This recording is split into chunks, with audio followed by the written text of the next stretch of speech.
And so this week we were colouring in a cat. But I wasn't allowed to give the prize to myself, but I think mine is much better than any of the children had done, because look, most of it is inside the lines. Anyway, so let's look at Little Red Riding Hood. Are we sitting comfortably? Yes. Yep. I'm not. I've got hemorrhoids, but my mummy put some cream on before I came here this evening. So, doesn't she look constipated in that picture?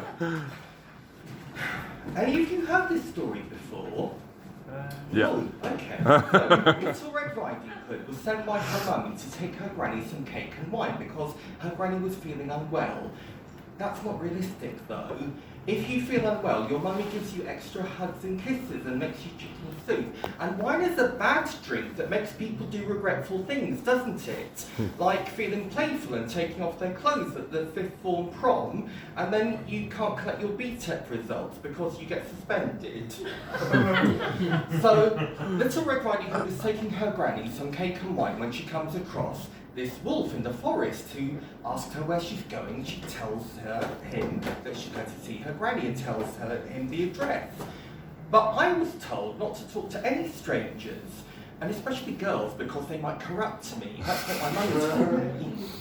And there was one time at school in year 11 when Selena Taylor tried to hold my hand in the playground during break time, and my mummy happened to be walking past at the time and had a quick look in, and then she got very cross and started screaming and throwing her shopping at Selena Taylor, and we had to go inside and have lockdown practice.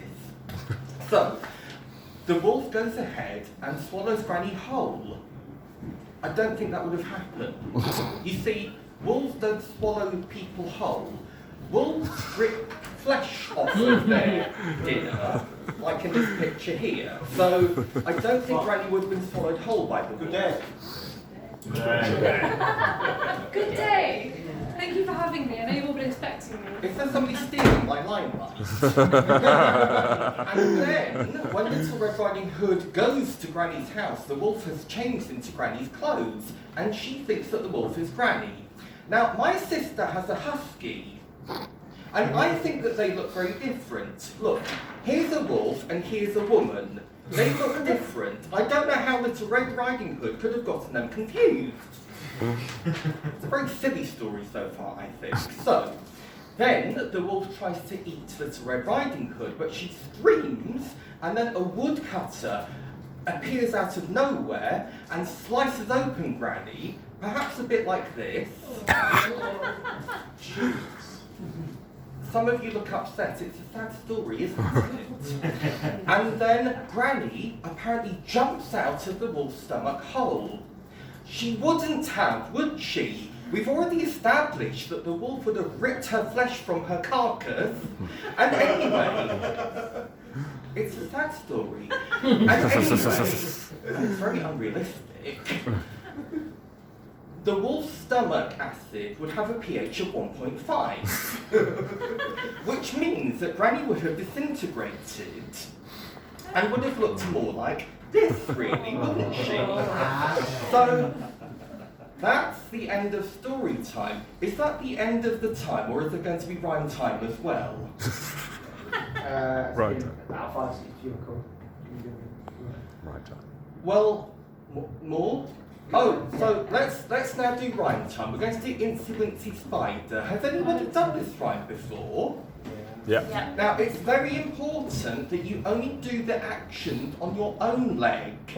Because what happened was, at university, when I did this in my drama and Pepperpig Studies degree, it was the drama half of it, I had some Lambrini at lunchtime before the lecture, and so I did this on Dr. Appleby's leg, and because I hadn't asked her, she said that I was doing sexual harassment, which meant that for the rest of the year, that we had to have a chaperone for our tutorial.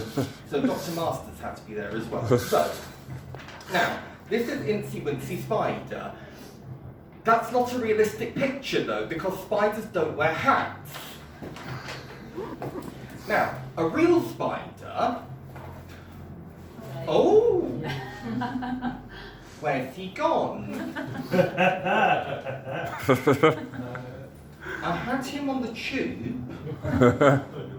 I think he was in the toilet. Can you have a quick look under your seat? Don't touch it. I have to tell the police if you find him. And he was very expensive. Oh dear. Anyway, so the first line goes, Incy Wincy Spider climbing up the spout. Why didn't he get arrested when he climbed up the drain pipe? Because what happened was, after I finished my degree, I wanted to say thank you to Dr. Appleby, and so I found out where she lived, and all the lights were off downstairs. So all that I did was climb up the drain pipe to see the room with the lights on, but apparently that was her bedroom, and I surprised her. And then she called the police, and I wasn't allowed to go within 200 metres of her anymore. Anyway, the rhyme carries on. Down came the rain and washed poor Incy out.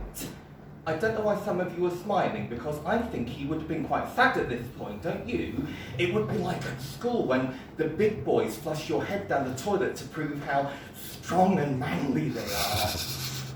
Anyway, the third line goes, out came the sun and dried up all the rain. That's not realistic. You can't dry up all the rain. The whole world would become a desert. And anyway, for that much sun to happen, Incy Wincy would have been cooked.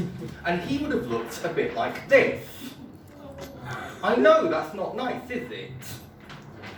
And the last line says, so Incy Wincy Spider climbed the spout again. Only I got told that after a restraining order, if you